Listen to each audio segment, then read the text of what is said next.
Assalamualaikum warahmatullahi wabarakatuh. Apa kabar semuanya? Semoga selalu dalam lindungan Allah Subhanahu wa taala ya. Pernah dengar nama Kiai Haji Hashim Asy'ari belum? Atau mungkin kalian sudah tahu. Nah, beliau ini sosok yang sangat luar biasa. Beliau bukan cuma pendiri organisasi besar, tapi juga gurunya para kiai besar di Indonesia. Beliau orangnya sangat santun, tapi saat membela kebenaran dan tanah air, beliau sangat tegas dan berani. Yap, beliau adalah Kiai Haji Hashim Asy'ari, sang pendiri Nahdlatul Ulama. Banyak sekali pelajaran berharga yang bisa kita ambil dari kehidupan. Kiai Haji Hashim Asy'ari merupakan salah satu sosok atau tokoh ulama yang mempunyai pengaruh dan peranan besar dalam membangun bangsa, khususnya di bidang pendidikan Islam atau pesantren. Kiai Haji Hashim Asy'ari memiliki nama lengkap Muhammad Hashim bin Asy'ari bin Abdul Wahid bin Abdul Halim. Kiai Hashim dilahirkan dari pasangan Kiai Asy'ari dan Halimah pada hari Selasa Kliwon tanggal 14 Februari tahun 1871 Masehi di Dusun Gedang, Desa Tambakrejo, Kecamatan Jombang. Sejak kecil, Kiai Hashim hidup dalam lingkungan pesantren muslim tradisional Gedang. Sewaktu menginjak usia 15 tahun, Hashim Asy'ari muda berkelana menimba ilmu dari berbagai tokoh dan pesantren.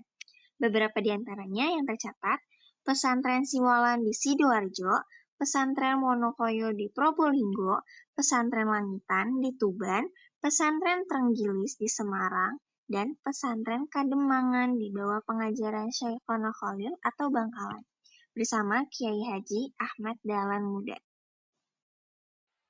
Tingginya ilmu dan akidah serta adab beliau dalam mengamalkan ilmu-ilmunya sesuai dengan gelar Hadratus Syekh, guru para ulama. Pola pendidikan karakter yang beliau ajarkan dalam kehidupan pesantren menjadi suri tauladan pendidikan karakter bangsa Indonesia hingga saat ini.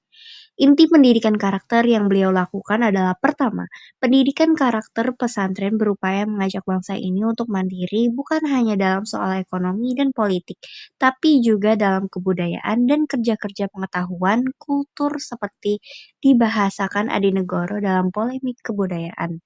Dalam debat ini, pesantren dibela oleh Dr. Sutomo dan Ki Hajar Dewantoro. Kedua, pendidikan karakter pesantren mengajarkan anak-anak didiknya untuk bergaul dan bersatu di antara sesama anak-anak bangsa senusantara, apapun suku, latar belakang, dan agamanya. Mereka diajarkan untuk saling berinteraksi secara harmonis di antara berbagai komunitas bangsa tersebut. Ketiga, pengetahuan diabadikan bagi kepentingan dan keselamatan nusa dan bangsa ini. Itu sebabnya pesantren mengajarkan berbagai jenis kebudayaan Nusantara yang akan menjadi alat perekat, pertahanan, dan mobilitas segenap kekuatan bangsa ini.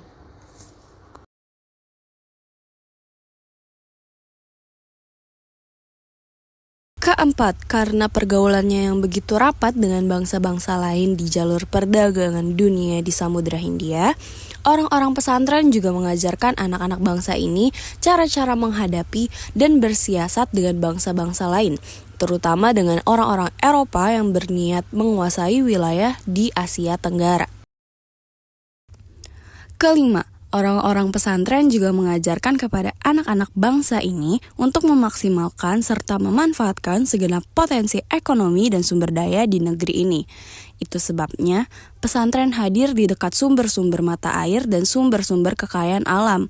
Untuk mencapai tujuan-tujuan di atas, pesantren hadir sebagai kiblat pendidikan keagamaan kebangsaan bagi bangsa ini. Ki Haji Hashim Asy'ari juga berperan dalam upaya menggapai kemerdekaan bangsa Indonesia. Hal ini ditandai dengan banyaknya tokoh-tokoh seperti Soekarno dan Bung Tomo yang meminta pendapat beliau tentang hukum melawan penjajah, hingga melahirkan fatwa jihad fi sabilillah yang saat ini dikenal dengan resolusi jihad.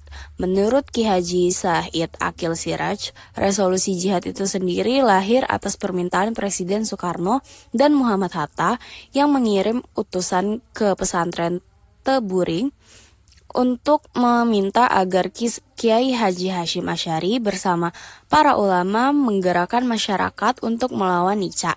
Pertempuran 10 November 1945 yang akhirnya diperingati sebagai Hari Pahlawan itu bukan merupakan perlawanan tanpa komando, melainkan bermodal fatwa jihad fisabilillah.